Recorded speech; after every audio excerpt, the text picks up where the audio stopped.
예, 안녕하세요. 설턱지가 강진환 원장입니다. 오늘은 이제 양악수술이라든지 뭐 주걱턱 수술할 때 이제 악강 고정, 위턱과 아래턱을 묶어 놓는 과정이 필요한데 그 과정에 대해서 한번 살펴보는 시간 갖도록 하겠습니다. 수술할 때 있어서 이제 교합을 이제 유지하는 게 가장 굉장히 중요한 목적인데 그 교합을 유지한 상태에서 위턱과 아래턱의 위치가 고정되어야 된다는 거는 이제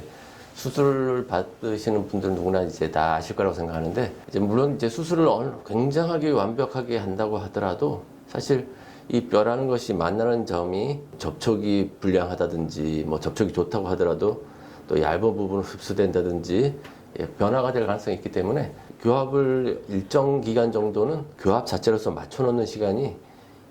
나중에 결과에 굉장히 중요해지는 과정이라고 생각합니다. 일단 이상적으로 얘기하자면 수술 잘하고 그냥 이가 맞아 들어가면 좋겠지만 관절의 위치라든지 뭐 근육 힘이라든지 그다음 뼈의 접촉면이라든지 여러 가지 원인에 의해서 당연히 이제 각각의 턱은 변화될 소지가 존재하는 것이 사실이다 보니까 가능하면 이제 그런 것들의 요인들을 줄이기 위해서 입을 묶어 놓는 이 일정 정도의 기간이 필요하게 됩니다. 그리고 이 악강 고정이라고 표현을 하는 것들도 양악수술 역사에 있어서 변화가 꽤 있어 왔는데 몇 가지 이제 변화의 큰 추세를 한번 살펴보면, 일단 양악수술의 초기에는 뼈를 굉장히 강하게 고정하면 턱 교합은 알아서 맞아질 것이고 그다음에 뭐 크게 변하지 않을 것이다, 뭐 이런 당연히 개념이 있기 때문에 수술할 때 교합을 굉장히 강하게 고정하고 뼈도 굉장히 강하게 고정하는 그런 시기들이 있었습니다. 당연히 이론적으로는 굉장히 완벽한 상태이긴 하지만 사실 관절이라든지 뭐 뼈의 변화들 이런 것들은 예상할 수 없기 때문에 최종적인 결과는 사실 어떻게 보면은 관절의 위치가 변하면서 뼈가 굉장히 튼튼한 상태에서 변하게 되면 사실 조절이 될 수가 없는 상태가 되는 거죠. 그래서 교합은 맞는 것처럼 보이지만 관절이 안 좋아진다든지 아니면 관절이 편해지면 교합이 변화가 된다든지, 말하자면 이게 하나의 일체로 단단히 고정되어 있기 때문에 이게 말하자면 조율될 여지가 별로 없는 상태라고 할 수 있겠습니다. 악강 고정이 최종적인 목적인 이제 교합을 달성하는 데 있어서 가장 중요한 과정이라고 할 수 있는데, 이 과정은 수술의 역사, 턱 교정 수술의 역사에 있어서는 말하자면 일종의 트렌드가 존재했었는데, 이제 첫 번째로는 교합이 굉장히 중요하고 뼈를 고정하는 것이 불확실하다는 걸 알기 때문에 입을 묶어 놓는 과정을 굉장히 강한 철사로 고정하고 그다음 그걸 굉장히 장기간 유지하고 대신 이제 좀 느슨해진 부분을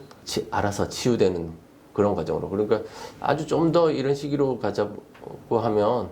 입을 묶어 놓고 사실 뼈를 고정 안 하는 경우도 있어요. 특히 뭐 지금 이제 이런 고정 나사가 개발되거나 이러기 전에는 당연히 입을 묶어 놓는 것만으로도 나머지 뼈들은 알아서 치유될 동안 그 시기를 버는 거죠. 그 시기 동안 유지를 하고 그다음에 뼈가 치유가 되면 이제 입을 벌리게 하는데, 이런 치료의 단점은 뭐냐면은 굉장히 오랫동안 입을 안 벌리기 때문에 치아 충치가 생긴다든지 위생 문제가 생기고, 오랫동안 입을 안 벌렸기 때문에 관절 자체가 건강할 수가 없고, 그래서 그거에 대한 대안으로 이제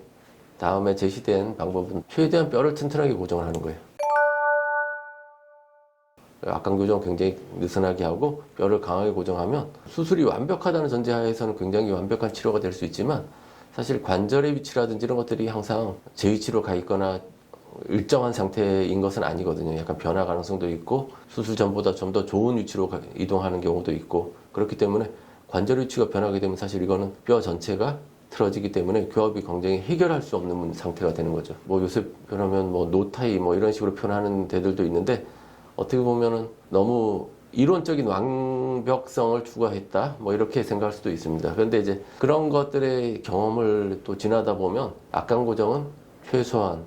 그 다음에 뼈의 고정도 조금 느슨하게, 그렇게 해서 적절한 기간 동안 교합을 유지하고 뼈는 그 사이에 치유가 되고, 그 다음에 관절의 위치라든지 이런 미세한 뒤틀림, 그 다음에 이제 좀 변화들은 이 뼈의 이 고정 부분에서의 약간 느슨함을 통해서 스스로 약간 좀 변화될 수 있는 여지를 두는 것, 이런 것들이 제가 봤을 때 하나의 가장 좋은 트렌드라고 생각이 되는데,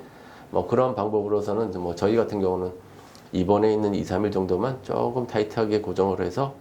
교합을 안정시키고, 그 이후에는 이제 기능을 하면서 관절의 위치 이런 것들이 약간의 이제 변화가 되더라도 맞아질 수 있게 어떻게 보면 여지를 두는 방식으로 뼈를 고정하는 나사도 악강 고정을 안 하는 것처럼 굉장히 강하게 고정하는 게 아니고 약간의 이제 좌우의 벌어짐을 허용하는 그런 정도의 힘을 버틸 수 있는 정도.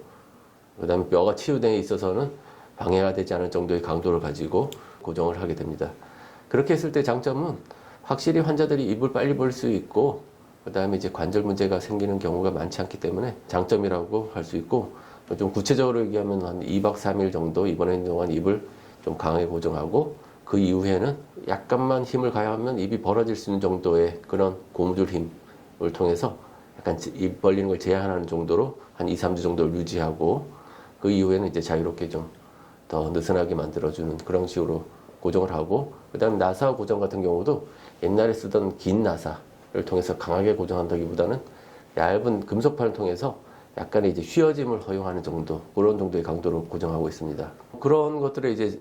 통해서 치료했을 때 아까 했지만 뭐 관절의 문제, 그다음 치아 관리, 위생 관리하는 거에 있어서 큰 문제는 없고 그다음에 이제 약간 고정에서 가장 힘든 점이 환자들이 코로 숨쉬기 힘든 경우에 입을 묶어 놓으면 굉장히 괴롭고 힘든데 이제 그런 과정에서의 불편함이 좀 줄어들었다. 뭐 이런 것들이 하나의 이제 큰 장점이 될 수 있겠습니다.